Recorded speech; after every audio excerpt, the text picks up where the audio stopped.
Yes, indeed it is, and it's very rare to see that these days in Washington, Bev.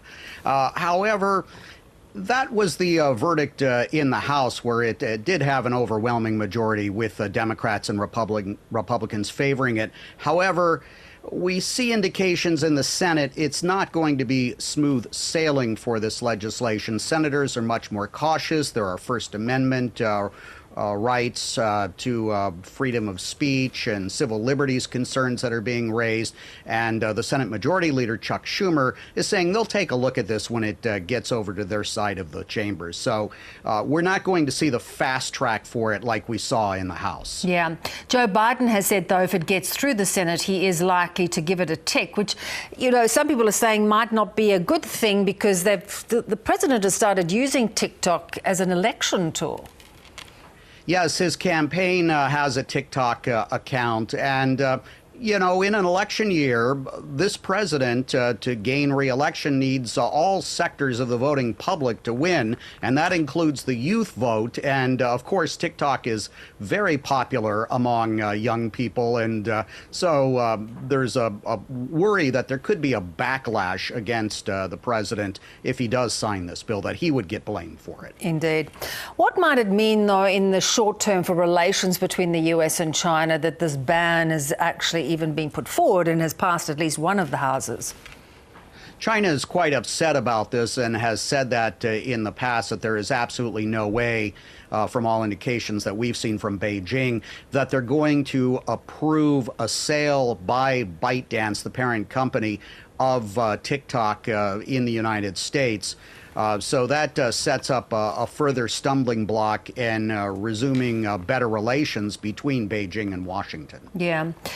Donald Trump has flip-flopped on this issue. He seems to think Facebook is a bigger issue even than China. So it's hard to really know where he sits. Potentially, it's how the social media platform is treating him at the time. Right. Well, as someone who covered the 4 years of the Trump presidency at the White House, Donald Trump can change his mind on an issue many times over the course of a year or even months. So could he have a different position on it sometime down the road? You know, that remains to be seen. Yeah. He had some good news, though, with this Georgia interference case. 6 counts dismissed. Is that important? I mean, I understand that this judge hearing this is quite a rookie. Yes.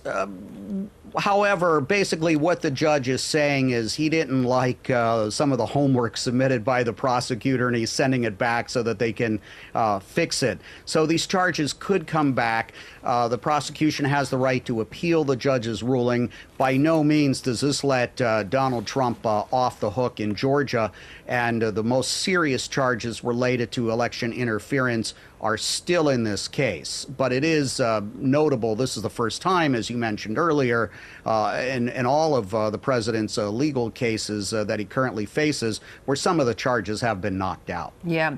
He's in court again today trying to get the classified documents case dismissed. What are his chances there, do you think?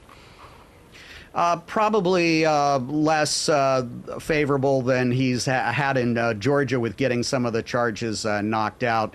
It's obvious that there are going to be, to put it mildly, distractions for Donald Trump while he's running for re-election this year. He or his lawyers are going to be spending a lot of time in court, and some of the financial judgments we've seen already in the civil actions are very, very heavy. And according to some financial analysts, he could be scrambling for money real soon. Yeah, indeed. You know, you talked about covering the Trump presidency. How ready are you for a rematch of Trump and Biden, and potentially another Trump term? Well, I think in general among the electorate right now, remember, we're still many months out from the election. It's just starting a lot earlier than usual because we're before the party's political conventions and we already know who the nominees are, which is a bit unusual. And I think there's going to be fatigue among the voters because, again, you're bringing back 2 candidates who are somewhat unpopular, and there's not really seem like there's a lot of choice, although I have to caution, Bev, we need to keep an eye on potential third-party challengers. Robert F. Kennedy Jr. right now, the most prominent. In the last two elections, the higher percentage of votes going to a third-party candidate has helped Trump rather than Biden. And if RFK Jr., who seems to be doing well with the younger electorate, continues to poll in the double digits, that is going to cause some panic in the Biden camp especially. Yeah, because of course the Kennedy name is so significant, but he also sort of firmly sits in that sort of conspiracy theorist kind of almost anti-authoritarian. So it's hard to know which party are going to be supporting him. It's almost like there's a bet each way on who's behind him. Well, he will certainly draw votes from both candidates, but the fear is because he seems to be catching on with young people more than older voters, that potentially could hurt Biden more than Trump. Yeah. Really good to talk as always. Thanks, Steve. My pleasure, Beth.